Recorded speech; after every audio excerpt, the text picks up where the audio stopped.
Hi there, welcome to the London Buddhist Center. Very, very nice to have all of you with us. So my name's Danayutta. I've got about 5 minutes to go before I start the yoga class. So just to say that we will need some props today. So hopefully you will have a yoga belt, or if you don't have a yoga belt, a scarf like this would work very, very well. And also you might want a cushion. Yeah, and then your yoga blocks if you have them, or some firm books. I think like Encyclopedia Britannica is particularly good as a substitute for blocks. Yeah, so a really, really warm welcome if you've just joined us. Do say hello in the chat box. Be nice to know who's practicing with us today. Yeah, so welcome to the London Buddhist Center. Yeah, so I'm here at the Buddhist Center with Polly. It's one of the highlights of my week to actually just come to the Buddhist Center and teach some yoga. And Polly lives in one of the communities above the London Buddhist Center. And it's one of the reasons why it's a highlight to come and teach these yoga classes is because I get to spend a little bit of time with Polly every week. Yeah. So do say hello in the chat box. Yeah.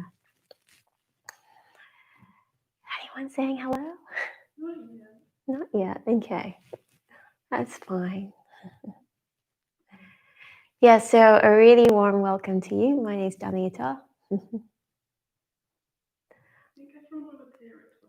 Okay. Okay. So we're going to start off with a little meditation today. So we're going to start sitting up. But if you want to, you can obviously lie down. But I'll start sitting up and sitting on a couple of yoga blocks.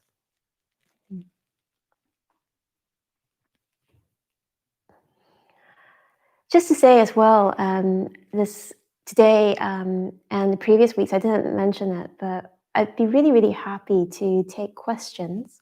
So if you do have any questions live, that would be really nice for me. So you can put the questions or any questions that you have into the chat box, and I'll leave a little bit of time at the end to answer any questions that you might have, particularly on yoga or particularly about anything that I say today during the class.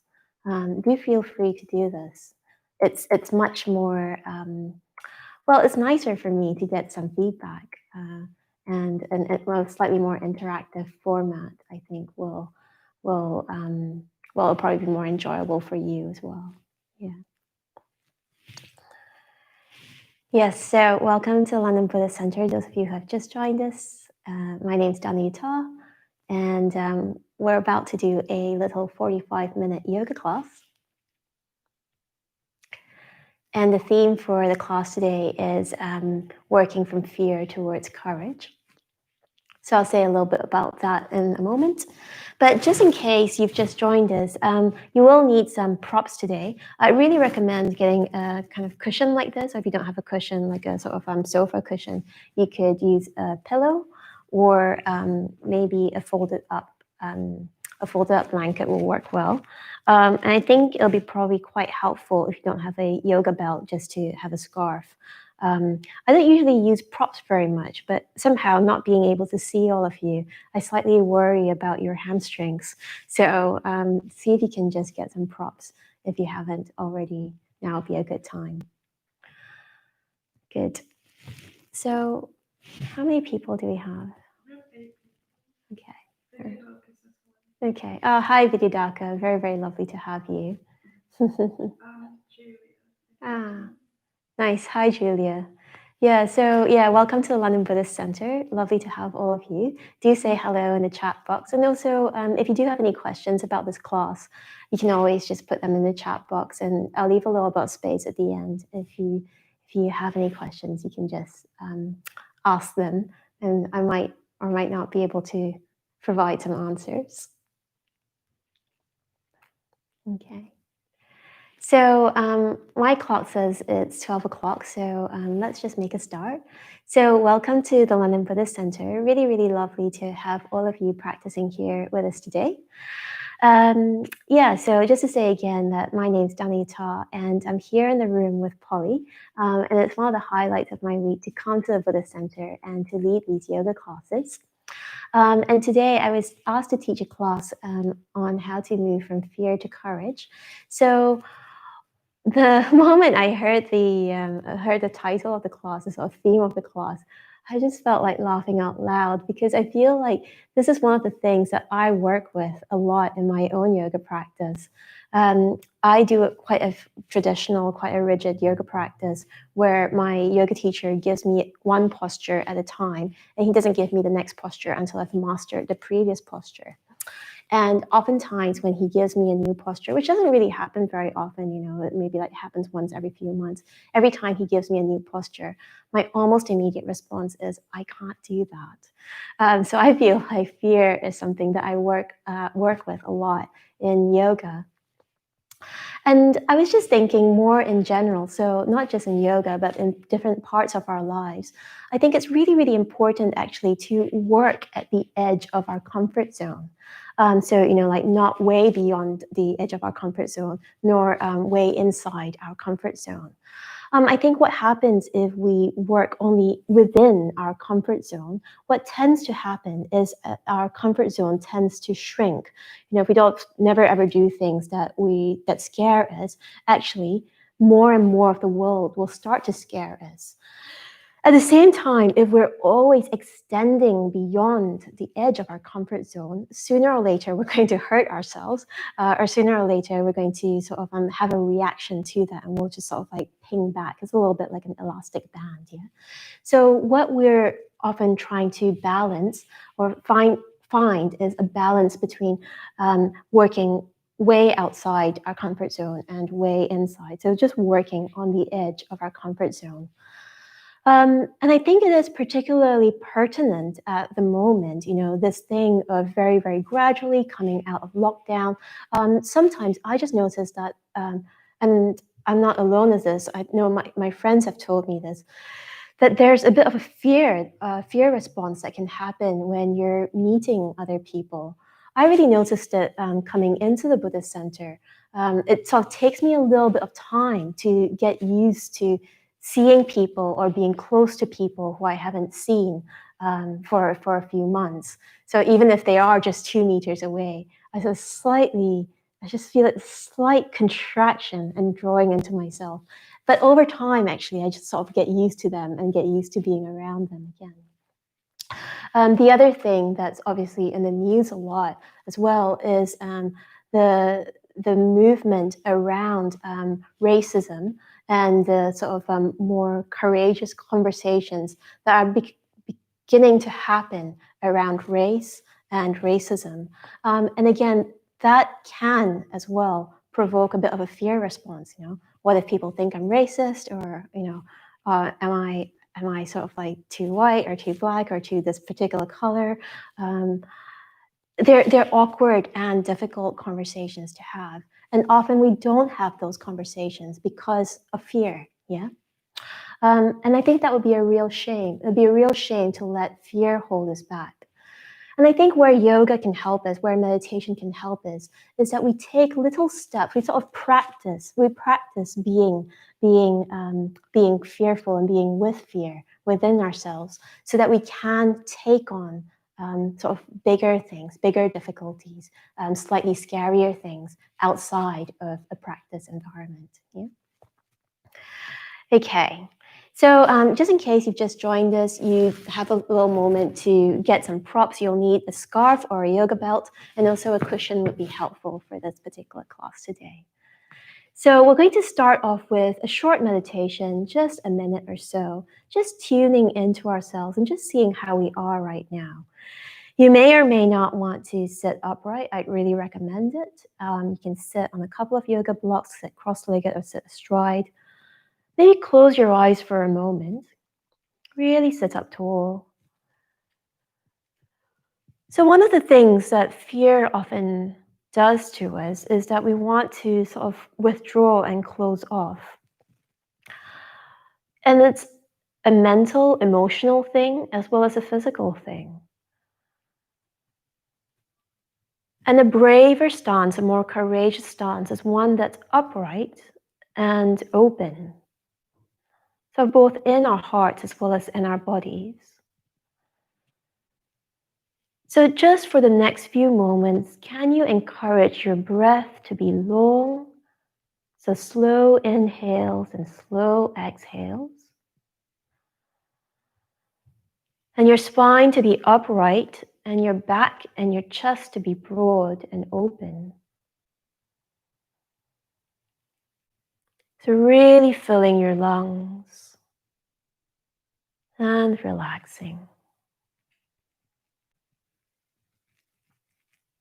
Just cultivating a sense of being broad and tall and taking up space. So inhabit the fullness of the shape that you make in space.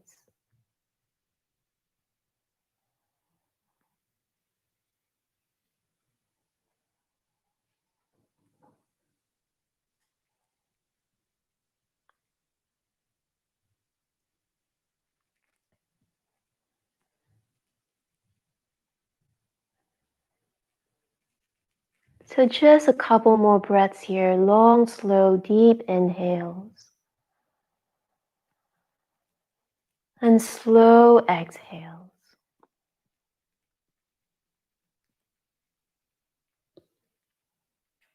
And then when you're ready, you can open your eyes, interlace your fingers. Take a stretch, so press your palms outwards, tuck your head in, curl your spine round into a C shape, look towards your feet. Just take a few long, slow, deep breaths here. Breathing in, breathing out, breathing in, breathing out. Really filling the back body with the in breath and the out breath.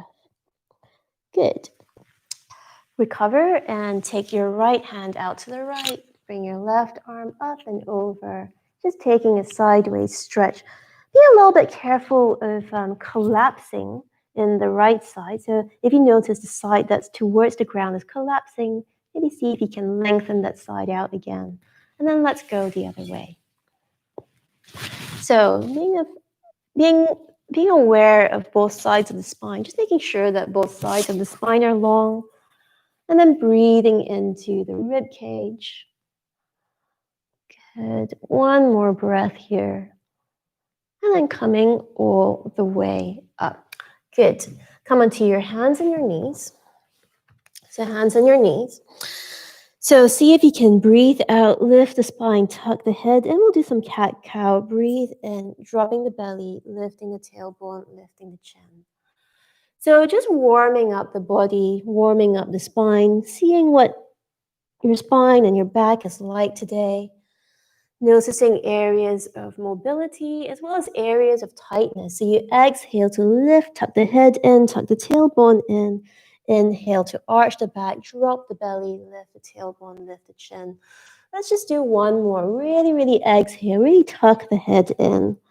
And then really inhale, really arch the spine, lift the tailbone, look up towards the ceiling if you can. And then come into downward dog. So tuck your toes under, lift your hips upwards and backwards. Remember to start with big hands. So spread your fingers, roll your shoulders away from your ears, tuck your head in so that you're looking towards your own belly button. Engage the belly and move the hips away from your hands. Don't worry too much about straightening the legs. Your legs can be completely straight or a little bit bent. Don't need to quite start torturing your hamstrings right away. It might be the first downward dog of the day. It's all right to have soft knees and bent knees. Just take another breath here in downward dog, engaging the belly, lifting the hips up and back. And then come back down onto your knees for a moment. Walk your hands forwards, keep your hips above your knees, so hips high. Drop your armpits towards the ground, dropping your chin towards the floor or your forehead towards the floor, either spine. But actually, what you want to do is cultivate a sense that your breastbone, so the center of your chest, is moving towards the ground. So really, really interested in the breastbone moving down towards the ground. Okay, and then walk your hands back so that they're underneath your shoulders again. Come back into downward dog. So different kind of shoulder stretch and then moving back into downward dog. Again, tuck your head in, lift your hips away from your hands, starting to engage your core, starting to engage Uddiyana Bandha. The bandhas are locks, internal locks that encourage stability and strength in the core. We're going to take one more breath here in downward dog, and then we're going to do a few postures on our back just to keep warming up. So walk your feet towards your hands, cross your legs and sit down, or you can jump to lying down. And then come into Ananda Balasana, happy baby posture. Hug your knees into the chest. You can hold on to your ankles or hold on to your feet.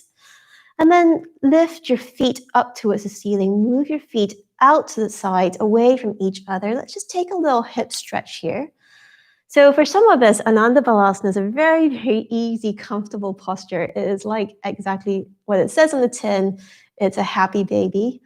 For some of us who have really, really tight hips, you'll find that you're actually quite an unhappy baby, and that's okay.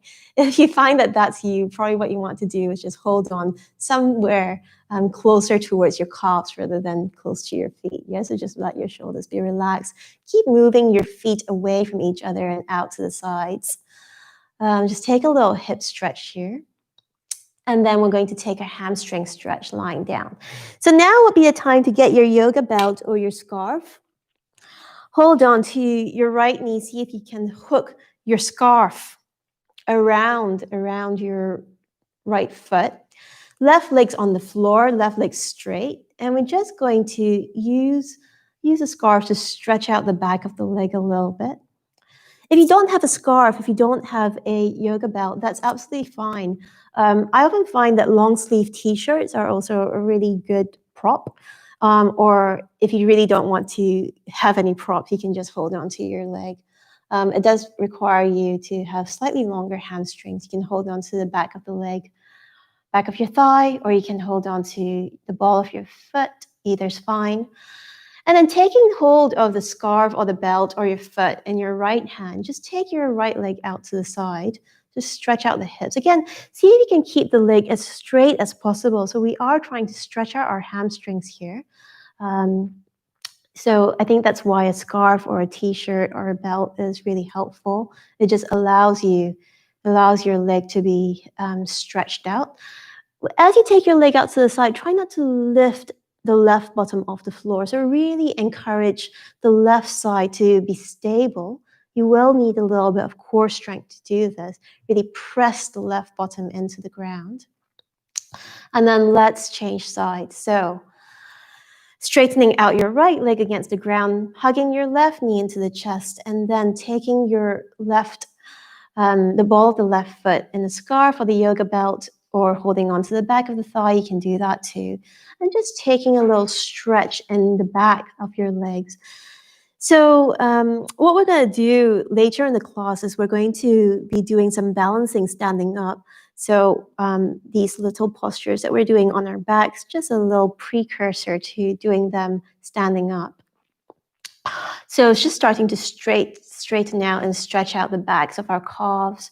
And then you can take your scarf or your yoga belt in your left hand, take your right arm out to the right just to help stabilize the right side of the body.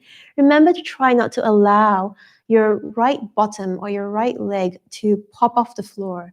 So you'll need to engage in the core to do that. So really notice what it takes to keep the right side on the floor as you take your left leg out to the left. Keeping the left leg long and straight and engaged. So these are exercises in both flexibility as well as stability. So you need to engage in the belly, engage in the core. And just take another breath here. All right, bring your left leg back to the center. Get rid of your little props. Hug your knees into the chest. Give your hamstrings a little bit of a rest. And then we're just going to rock up to the half Navasana, keeping your feet off the ground. Arms out if you're feeling strong. Otherwise, hold on to your knees. And then if you're feeling really, really strong, you can also straighten out your legs. So don't worry, no one likes doing Navasana, particularly when they're at home. But since you're doing a class with me, you might as well do Navasana anyway. So notice if your legs are shaking, mine are shaking a little bit. That's okay. All right. Cross your legs, hands in front of you. Everyone, just come back to downward dog for a moment. And then we'll step through and do some standing postures. So when you're ready, let's come into warrior one. So right foot steps forwards, coming into warrior one. Reach both arms up above your head.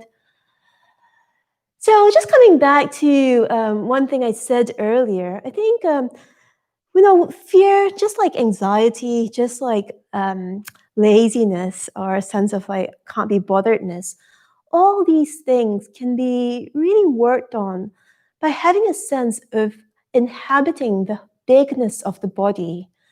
So particularly in big postures like warrior one, see if you can really reach up with the fingertips, really ground through the feet, straighten the back leg, bend the right knee.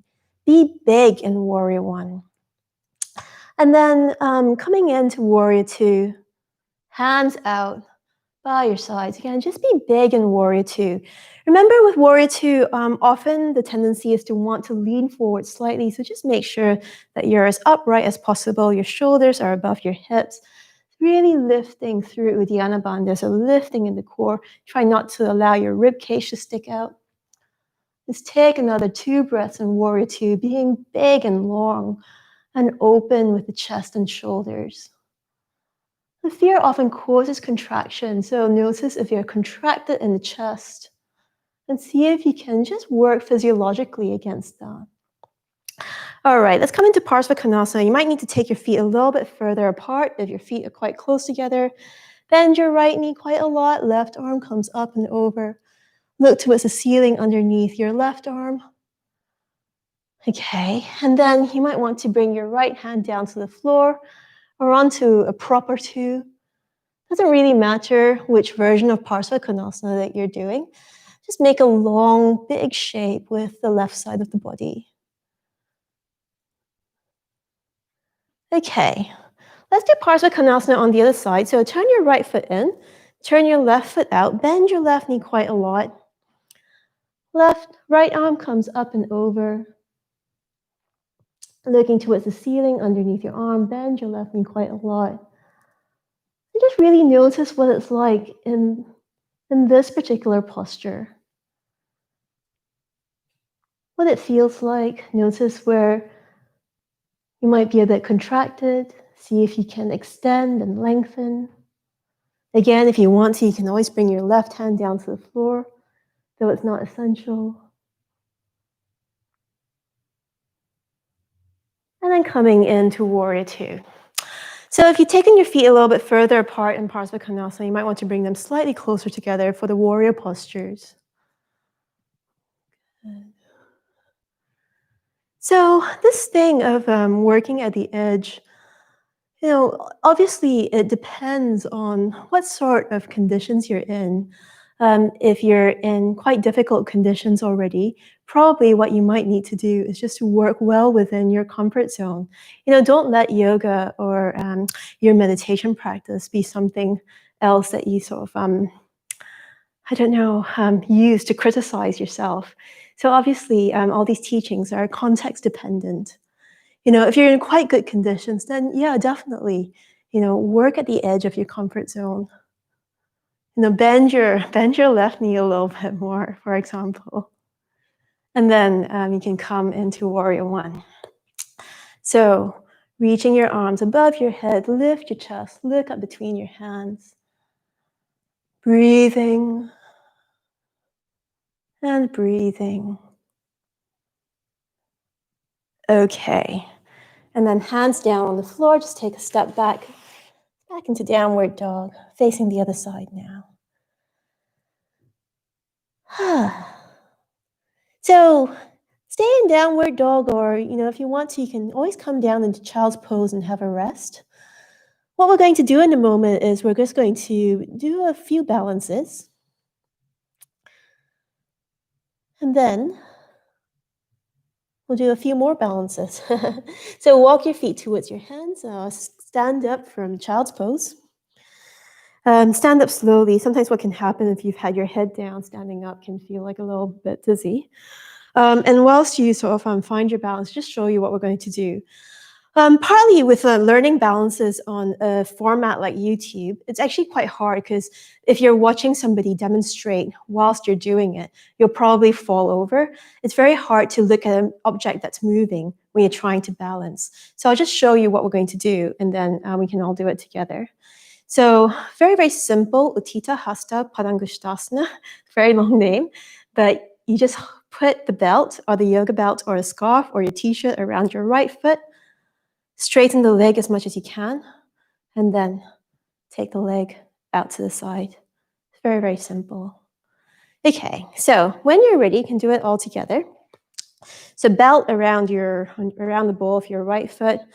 You might, have long hamstrings and can use a short belt, or you might have quite short hamstrings. But see if you can straighten out your leg here. So breathing. Look at one spot in front of you that's not going to move. So try your best not to look at me. And then you can take your leg out to the side. Good. Again, just looking at one spot that's not going to move. Don't worry too much if you're wobbling all over the place.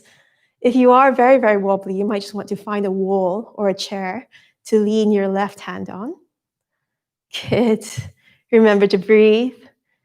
See if you can crack a smile. Okay, bring the leg back to the front and then release. Well done. Okay, so let's just try it with the left leg.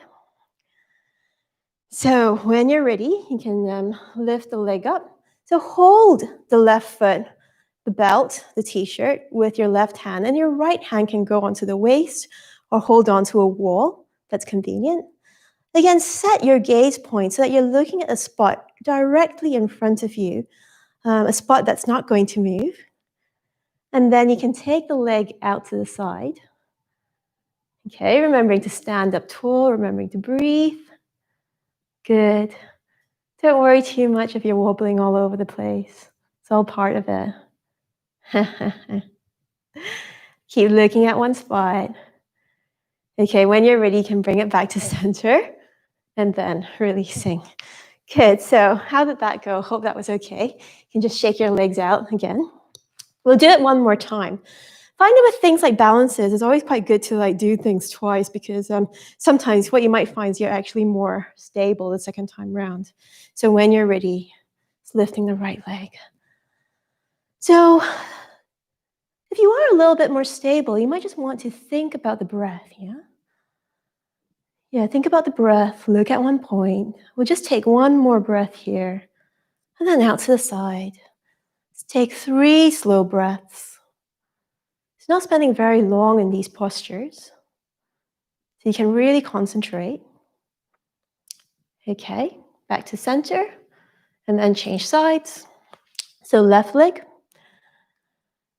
So remember to straighten out the leg as much as you can. Use as much or as little belt as you need.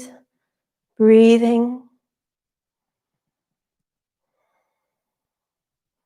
Well done. Almost there, so just take the leg out to the side. Breathing. One more breath. Okay, very good. Bring the leg forwards and then release. Good, so shake out your legs. You can just put your belt to one side. We won't be using it again. And then let's just take a little forward bend. So forward bend, hold on to your elbows, feet a little bit apart. Let your knees be unlocked and a little bit bent. Good, breathing. Okay, so come into Malasana. So you take your feet slightly wider than hip width apart, maybe turn them out a little bit. Have your arms on the insides of your knees and knees out to the side. So Malasana, just turn sideways so you can see me a little bit better. You might or might not want to have some props underneath your feet, yoga blocks if you have them, or just firm books. And one of the reasons why I wanted to turn around to the side is so that you can see that actually you can straighten out the back quite a bit. Often people come into Malasana quite hunched over. So see if you can just straighten out the back a little bit. Your arms or your elbows are pressing against the insides of your knees. Lengthen the spine. as much as you can in Malasana. Okay. Okay. So from Malasana, what we're going to do is we're just going to practice Bakasana. So some of you possibly know Bakasana quite well. You might just want to get into it. Often think I love teaching Bakasana. It can be a posture that brings up a sense of freedom. I think and there's something really, really fun and freeing about balancing on your hands. But often people can be a little bit worried about breaking their front teeth by crashing down onto the floor. So here at the Buddhist Center, when I teach it, I usually get people to put a little meditation cushion in front of them, or you can just take a little cushion from your sofa, so that if your hands buckle, you can always just put your head into the cushion, and you'll save your teeth. So hands on the floor, fingers spread wide. Bend your knees and just make sure that your legs are in contact with your upper arms. If they're not in contact with your upper arms, that's what you're doing. You're just practicing your feet being in contact. Your legs being in contact with your upper arms. Now, probably most of you will need to lift your bottom a little bit, engage your belly as much as you can. So draw your belly button in, lean forwards, try not to jump, don't jump, lift one foot, and then lift the other foot. Try not to jump.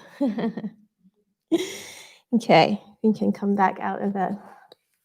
By the way, if you are very, very good at doing Bakasana, if you find Bakasana not a problem, you can sort of stay in Bakasana and talk to your mom, as Kino says. What you can do is just to learn to jump from downward dog to Bakasana. So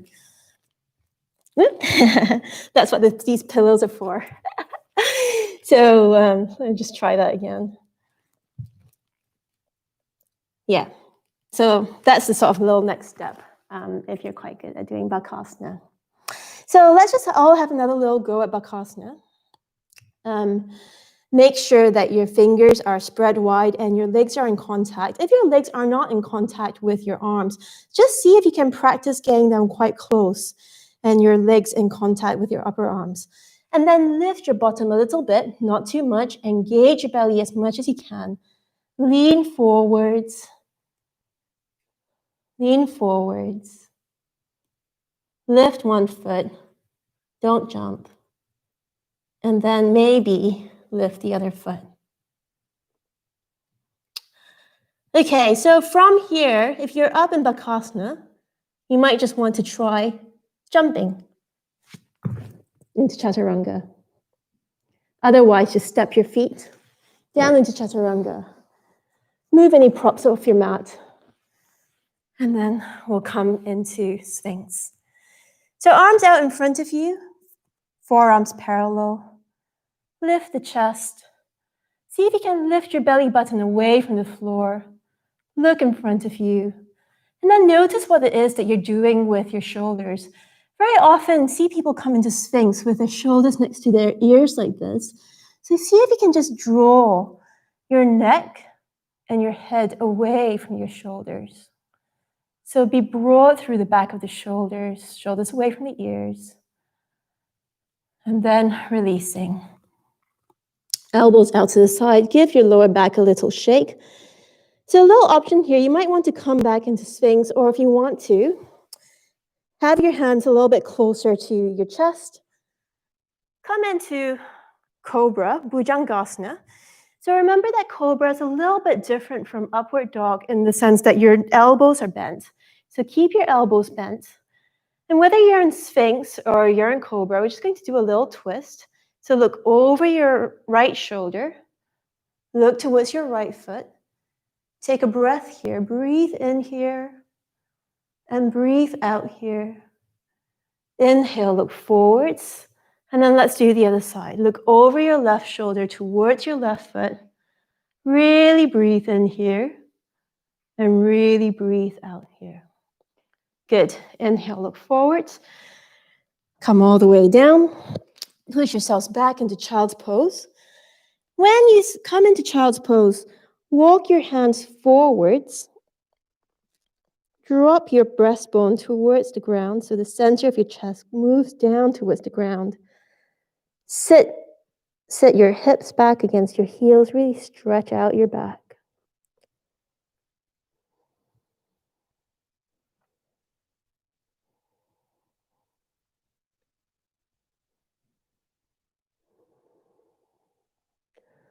We'll just take another breath here. And then let's do a little bit more forward bending. So see if you can find yourselves with your feet out in front of you. Both legs out in front of you. Let your legs be relaxed. So this is a forward bend into your lower back rather than into your hamstrings. Your legs can be relaxed. Your feet flop out to the sides. Just stretch your legs. Stretch your body forwards. So you should mainly feel this in the back of your hips or your lower back rather than your legs. Let your legs be relaxed and floppy. Just forward bending. You might want to imagine somebody coming around and just giving you a little squish. And then coming all the way up. Cut one more forward then. Tuck your right foot in. This time really straighten out your left leg. Your left foot's engaged and the toes are moving up towards the ceiling. Coming into a forward bend with straight legs this time. So with these, with Janushirshasana, things like Janushirshasana is definitely a hamstring stretch. Well, I think of them as hamstring stretches anyway. So see if you can really notice the leg that's straight and see if you can keep straightening it. Keep dropping the back of the knee down towards the floor and lifting the toes of your left foot. And then let's change sides. Yeah. So right leg out in front of you, Janushirshasana. Keep straightening the right legs. Keep lifting the balls of the right foot. Toes moving up towards the ceiling. Yeah, so just in case you joined us late in the stream, I was saying right at the start that I'm really, really happy to take questions about yoga or anything that I said at the start or during the class. So, if you do have questions, you might just want to pop them into the chat box. Yeah, it'd be nice for me actually to get some questions. All right, and then inhale and come all the way up. Good. Ease yourself back into semi-supine position, feet flat on the floor. Have your feet a little bit wider than hip width apart. Feet parallel to each other. So if your feet are turned out, just turn your toes in. Hands down by your sides, palms facing the ground. And just make sure that your feet are quite close to your hips. So if they're a little bit far apart, just hold on to your ankles and move them in.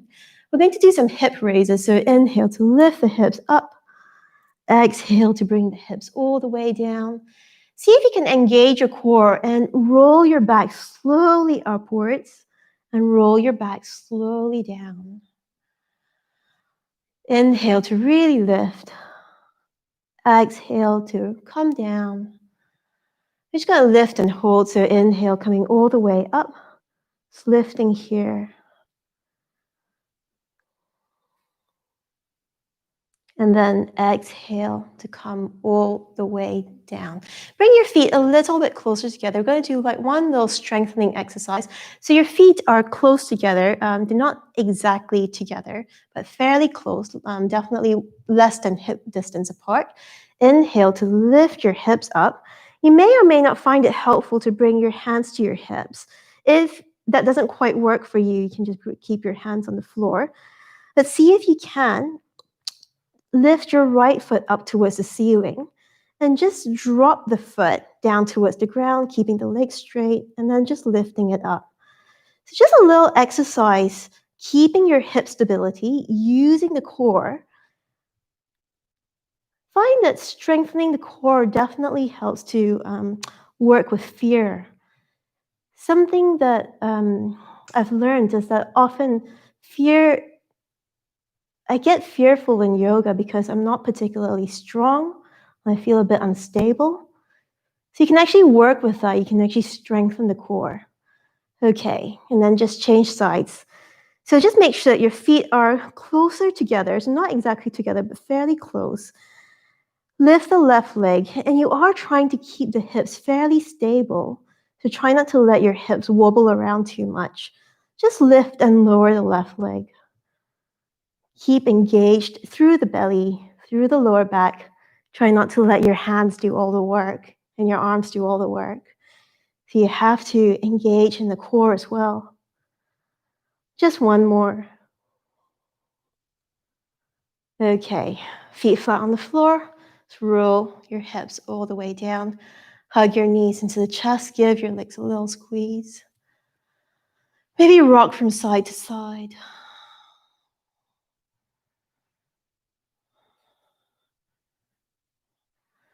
So this rocking from side to side, you may or may not know this, but the Sanskrit name for having your legs tucked in and rocking from side to side is Laghu Makrasana. And what it means is little boat posture. So what I really, really like is just thinking about what sort of little boat I am as I rock from side to side. And I often think of being a coracle. And coracles are these round little boats.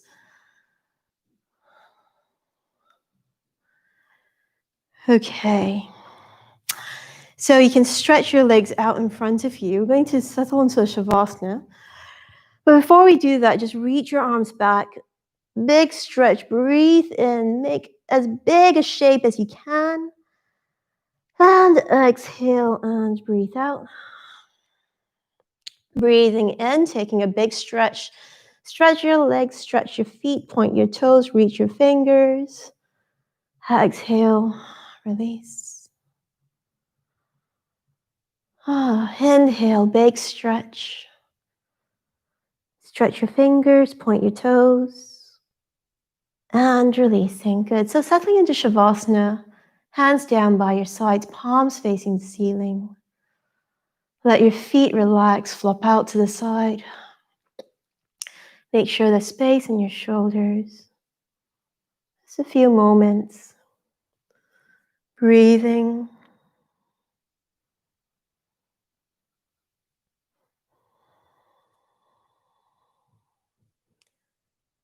Relaxing your shoulders down towards the ground.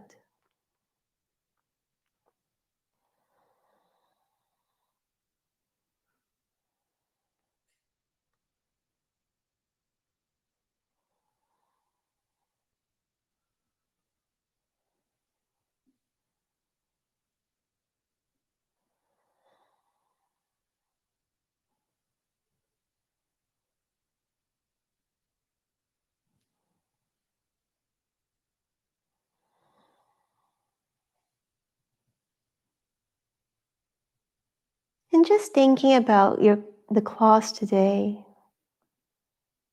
just noticing where it was that you were working in relation to your comfort zone. Not particularly trying to judge your efforts, but just noticing with kindly awareness.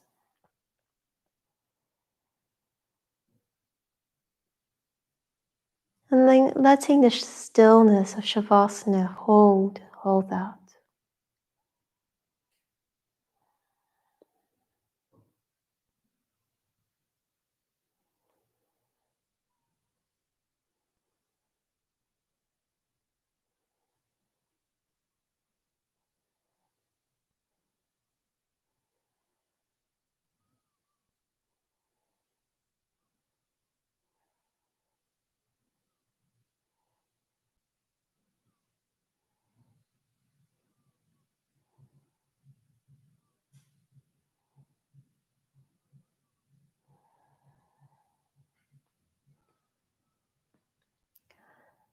So we're going to finish with a little meditation. So you might just want to roll over onto your sides and sit up to join me.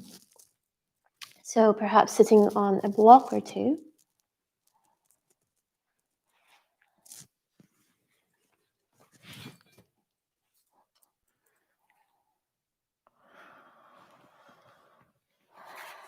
So you're just going to do a little meditation on noticing our fears and our aversions and cultivating a sense of robustness and a sense of confidence and kindness through metta bhavana, through the loving kindness practice. So if you want to sit up and come into meditation position, be upright, be stable in your meditation posture. We'll just sit for about 4 or 5 minutes.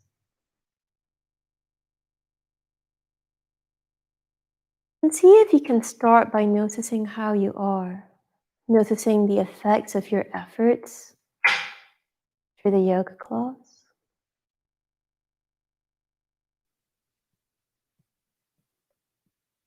And particularly paying attention to any sense of being bigger, being more stable, being more steady. Any sense of space and groundedness.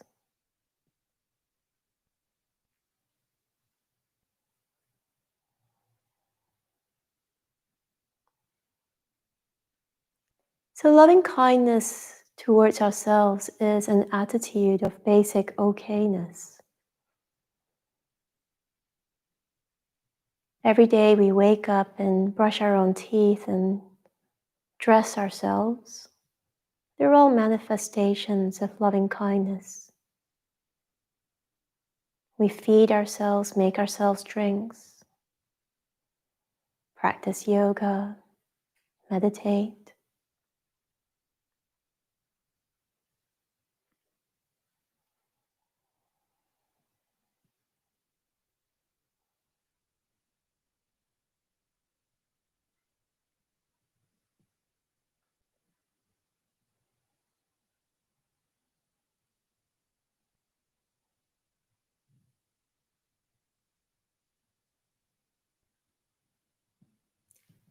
And then you might want to bring to mind a moment where you felt a bit threatened. Perhaps you felt fearful of somebody else walking too close to you. You had a difficult conversation at work or about work. Or just worrying about the future, the unknown.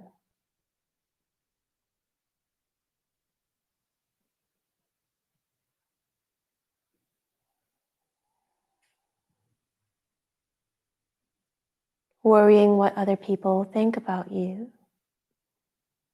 Not necessarily rehearsing your stories around it. Just acknowledging that there are things that are uncomfortable. And feeling that discomfort within the body.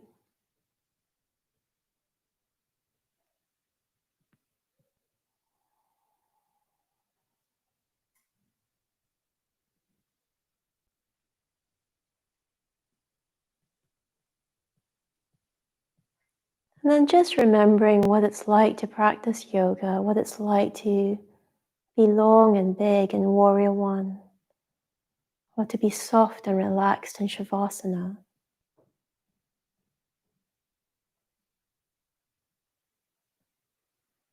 And perhaps spending a moment or two thinking or reflecting the next time you're in a difficult situation, how you'd like to be.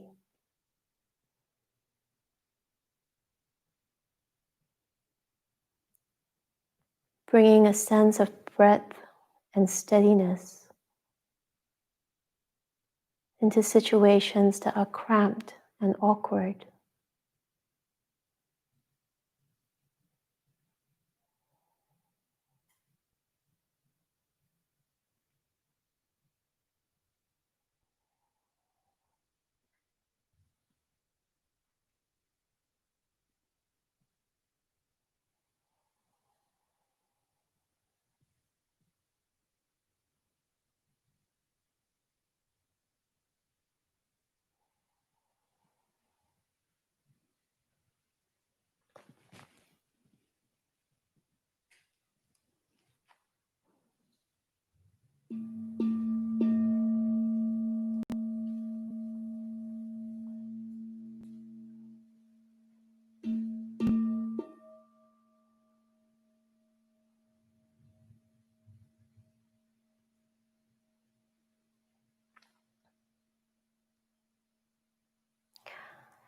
Okay, so that brings us more or less to the end of our class.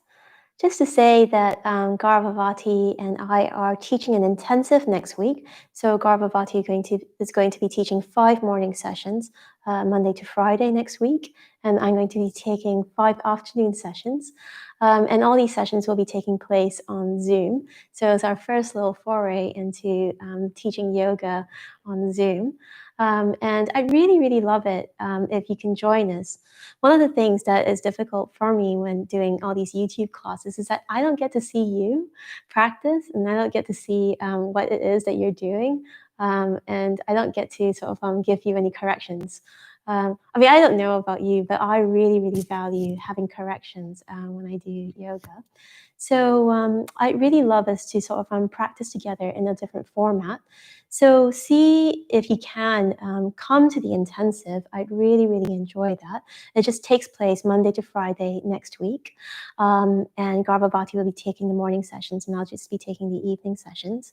And also, just to say that tonight at 7 o'clock, I'm going to be giving my life story. Been asked to give a little Dharma talk on becoming a Buddhist. So, yeah, I just really like it if there were people to talk to. I don't know, Polly, are there any questions? There's a lot of thank yous, but not questions. Okay. Well, thank you very much. If you do want to ask some questions, you can tune in tonight and also just come to the intensive. The last thing to say is that we try to run as much as possible here at the London Buddhist Center for free. And also, it does cost us money to run the Buddhist Center. Um, I work on something called support, where my rent and my food is paid for by the Buddhist Center, and I get a little stipend. Not that I've been spending my stipend because there's nothing to buy anyway in these days of the pandemic. But what we really try to do is just to give as much as we can, so that we operate on a different kind of economy, an economy of abundance, and an economy of just being able to give the Dharma for free. And it would really, really help us if you could also contribute to that economy. So a class like this here at the London Buddhist Center costs about £6. Polly will just pop the link to our Just Giving page. So you could give us £6, you could give us £600, or you could help us in other ways, like spreading the message of the London Buddhist Center on your social media platforms. So really, really lovely to practice with all of you, and see you soon, maybe next week on the intensive.